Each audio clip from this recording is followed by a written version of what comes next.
Você sabe controlar isso? Não tá passando. Também tá fechado, mãe. Onde que abre aqui?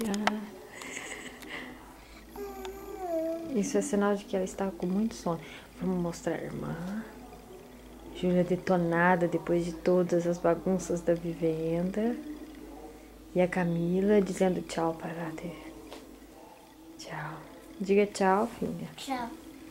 Boa noite. Boa noite. O que é isso? Tá coçando? É. Olha, esse aqui é o pé da Gi. Sabe por que ficou coçando? Que aqui está vermelho. Com um risquinho com a picada. E se piorar a picada, mas o risquinho vai ficar um cocói. Ah, e dói mesmo? E corre.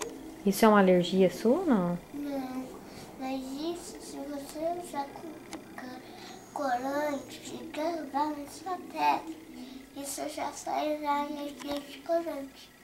Ah, então quer dizer que as pessoas não podem ficar comendo coisas com corante. Não, só de vez em quando. Que coisas tem corante?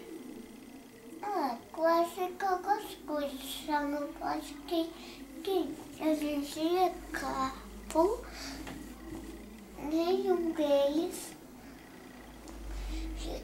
Só de vez em quando, nem salsicha, aquelas vermelhinhas, só sem pele. As que tem só pode com de vez em quando, tá?